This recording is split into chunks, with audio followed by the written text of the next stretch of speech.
在中国娱乐圈中，提到杨紫，几乎所有合作过的编剧、导演以及同事都会露出认可和赞赏的表情。杨紫这个名字似乎成了才华、美丽与善良的代名词。特别是在热播电视剧《战长沙》中的出色表现，更是让她获得了业内外的一致好评。编剧及小说原作者雀雀对杨紫的支持和赞誉尤为突出。雀雀在多个场合表示，无论是什么样的戏，都会无条件的支持她。杨紫之所以能够获得如此多的赞誉，不仅仅是因为她在表演上的天赋和努力，更在于她那颗真诚善良的心。生于爱之中的杨紫，似乎天生就带有一种温暖人心的力量。她以自己的善良和真诚，赢得了无数人的喜爱和尊敬。在同事和群演眼中，杨紫不只是一个演技出色的演员，更是剧组中的阳光。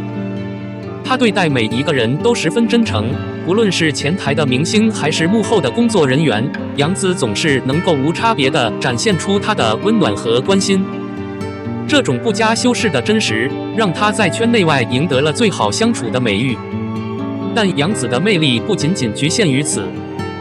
她的成长过程中充满了爱，这让她学会了如何以爱对待世界，以自己的方式回报给社会。这种深沉的爱，不仅仅是对身边人的关怀，更是以实际行动投身于各种公益活动中，尽自己所能去帮助那些需要帮助的人。这样的杨紫，无怪乎会被誉为圈内的暖心大使。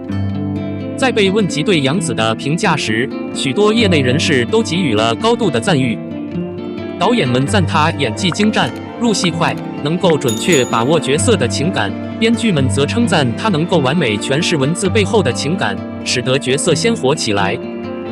而同事们则更多地提到了她的人品与性格，认为她不仅是一个优秀的演员，更是一个值得深交的好朋友。总结来说，杨紫之所以能够在娱乐圈中获得众人的支持与爱戴，靠的不仅是她的演技和才华，更重要的是她那颗美好善良的心。她用自己的方式证明了，无论身处何地，善良和真诚永远是最值得珍惜的品质。杨紫的故事不仅仅是一个演员的成功之路，更是一条用爱和善意铺就的光明之路。这样的杨紫，不愧为我们心中最美丽的天使。观众想要看的雄竞并非浅薄的反向后宫，男性为了争夺女主角的所有权而勾心斗角，彼此争斗，这同样是对女性的凝视和占有。长相思试图将女性放到平等的、正常的位置上给予尊重，而不是围绕着性缘价值争夺不休，是一种对古偶题材的价值重构。作者乔木，编辑丁宇。我追长相思的日常就是在反复横跳。怀揣这个心情的人绝对不是一个。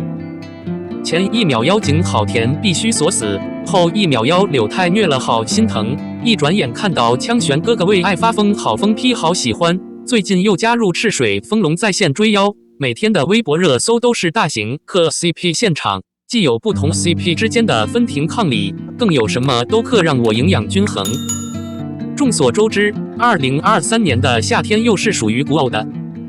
长相思开播以来热度屡创新高，不仅成为腾讯视频2023年热度值最高剧集，更是在猫眼、抖音、灯塔、孤朵等多个数据平台都是热度之首，在剧集暑期档下半场厮杀中一骑绝尘。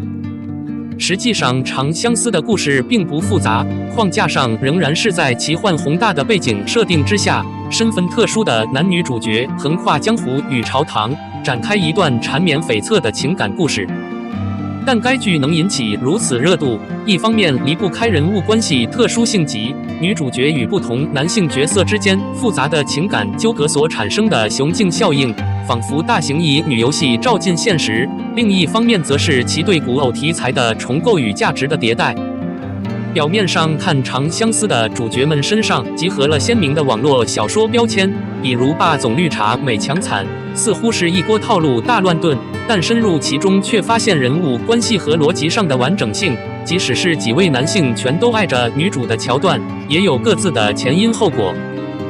角色的设定可能是神可能是妖，但都充满了人性，在烟火气的世界里真实而立体，有着对现实的关照。重构玛丽苏。雄竞是长相思最显眼的标签之一。听起来似乎是为了对抗雌竞而产生的新概念。如果从剧情结构的角度来看 ，M 男争一女的人物关系好像和早年的玛丽苏十分相似。但如今要把所有男性都爱女主的故事讲好，有极高的难度。观众经过多年甜宠剧的洗礼，已经很难再相信一见倾心、宿世姻缘、命中注定我爱你的爱情设定。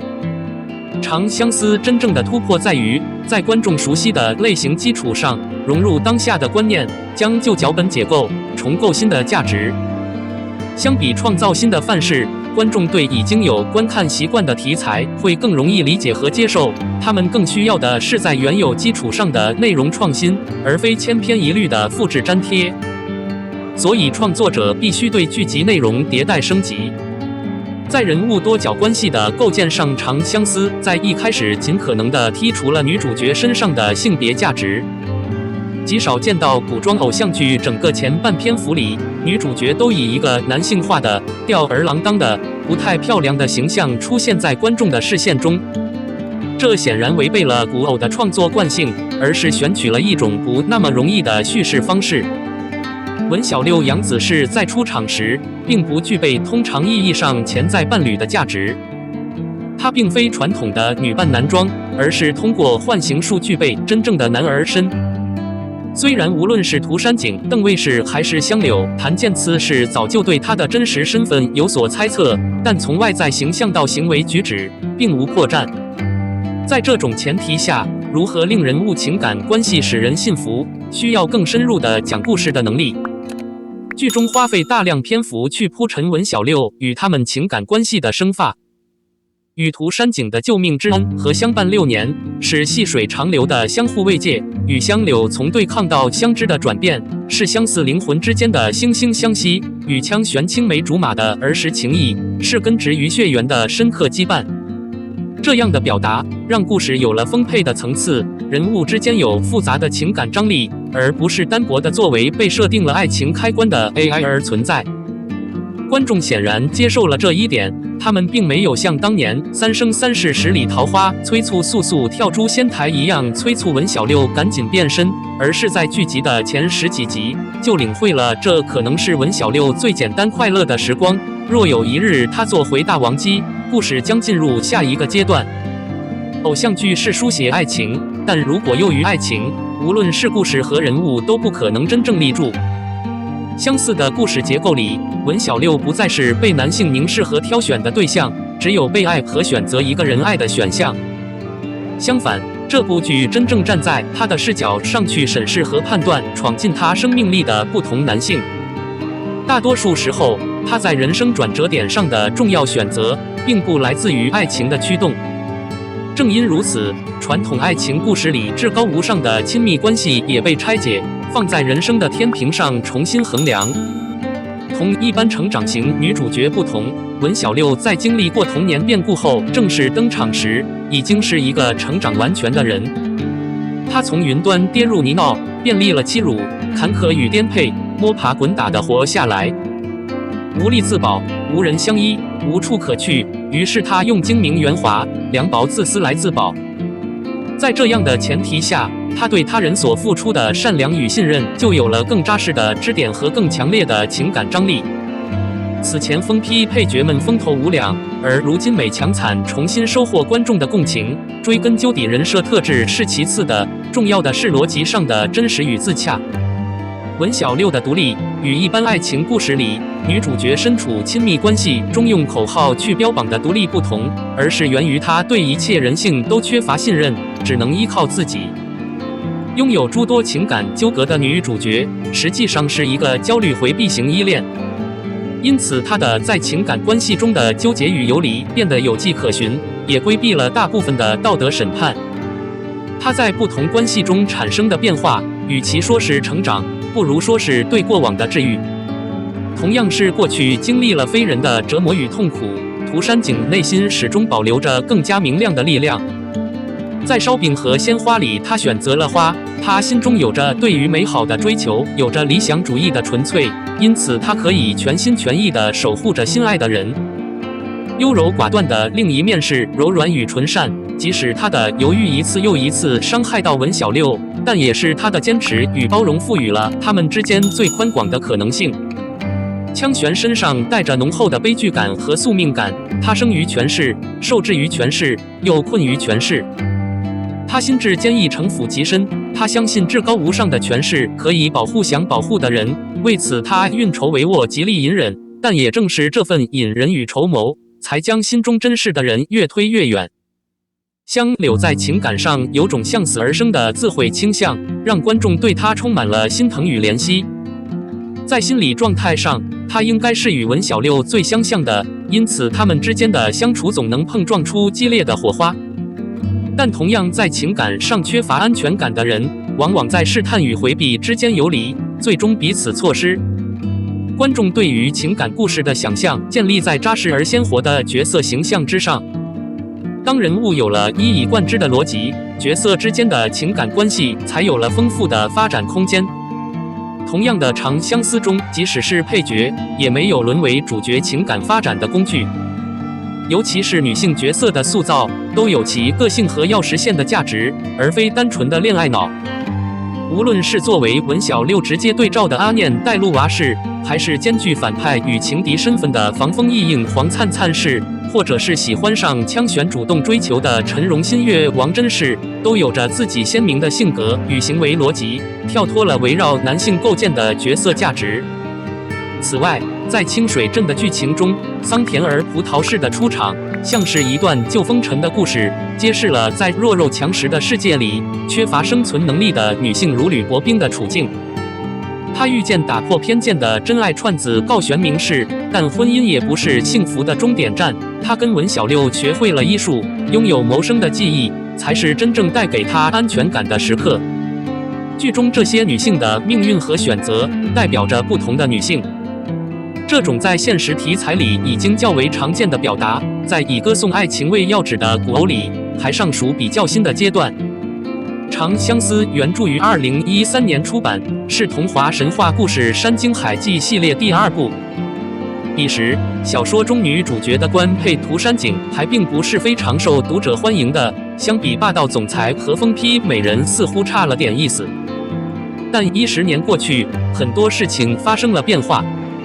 剧集播出后，涂山璟凭借着中湖系小娇妻的人设奋起直追，收获了大批的拥趸。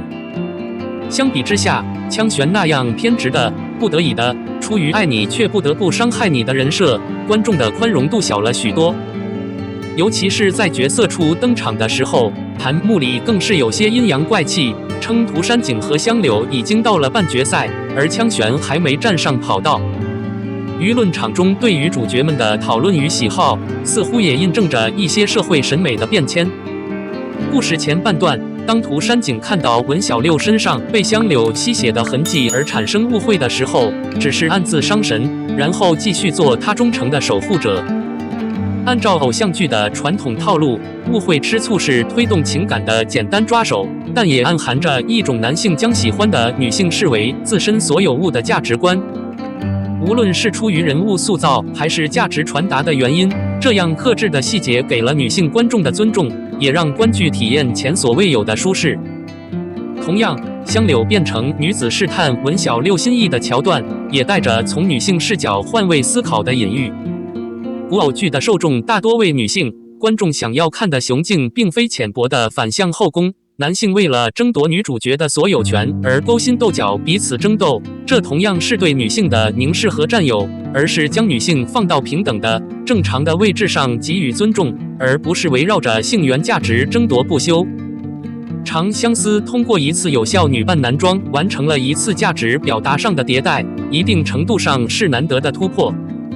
除此之外，长相思前期在清水镇的故事也跳脱于以往仙侠古偶的套路。相比于后期卷入朝局纷争，开始回归到传统框架的故事，这一部分人间烟火显得更加自然生动。清水镇并不是作为主角历劫的一段经历浮光掠影般带过，而是成为了主角的精神归处，持续地给予他们支持与希望，因而他们在镇中搭建起一种乌托邦一般的生活。古偶剧中的朝堂戏份往往并不需要非常严谨的逻辑，只需要完成介绍人物的背景与推动情感发展的功能。在《长相思》已播出的剧情中，这部分也有所简化。或许是出于详略取舍的考虑，亦或是目前还只是第1季，有更丰富的剧情尚未展开，但权谋的部分尚处初级阶段。所以，当剧组通过庞大的置景，细致入微地还原了一个曲径通幽、阡陌相闻的边陲小城时，这里草木丰茂、万物共生、众生平等的生活被具象地呈现出来。相比那些宏大而空泛的命运，文小六在回春堂中与众人的充满烟火气的日常更加真实立体。在这里，那些背负宿命的人放下所有的身份与桎梏，成为了真实的自己。他们为生计而奔波，为琐事而烦忧，却也未被具体的生活所治愈。偶像剧是给人造梦的，但在今天，在缠绵悱恻的情感之前，能够打动观众的，首先是落在地面上的真实人物与细节。谁说古偶就不需要现实主义呢？